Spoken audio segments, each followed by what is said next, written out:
Bless the Father, the Son, the Holy Spirit, Amen. Nag-umpisa Lord, na kami sa maraming salamat po pagdarasal sa panibagong sa araw gin ko namin. na pinagkaloob niyo sa aming buhay, Panginoon. Panginoon, ang lahat po ng biyaya sa aming kalusugan, pamilya, at pang-pinansyal, Panginoon, pinagkakaloob niyo sa amin sa araw-araw. Pinagpapasalamat po namin, Panginoon. Panginoon, ngayong araw po, kami po ay muling humihiling sa inyo na kami po ay inyong ingatan sa oras na kami pagtatrabaho, Panginoon. Gayon din po sa mga pamilya na iwan sa aming tahanan, Lord. At sa aming isa, mga namumulong po sa amin, Lord, kayo na po bahala sa kanila. O mapapawahan po kami sa paghapon ito ng ligtas, Panginoon. Salamat po sa pangalan ng Jesus. Amen. Amen. Good morning, mga kasama. Base kay 168, ang pasok daw is hanggang Sabado.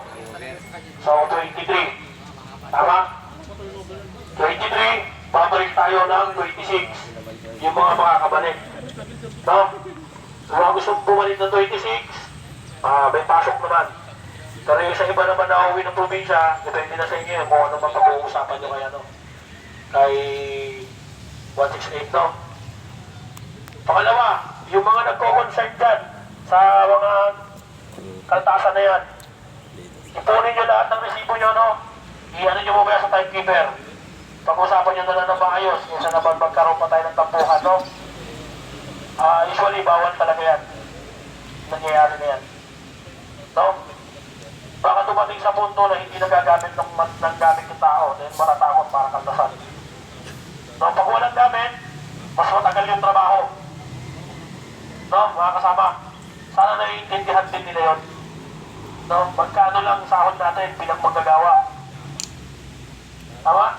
Buti nga, hindi umaabot sa puntong binibilang pa yung pako na ginagamit nyo eh. Tapos bibilangin lang kung ano lang maipako mo.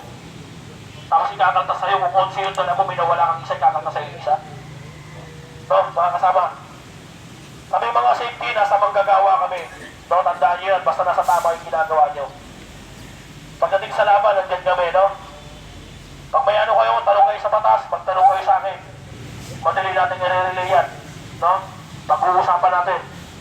Basta, sa ngayon, umuulan, silog. Huwag bayani, no?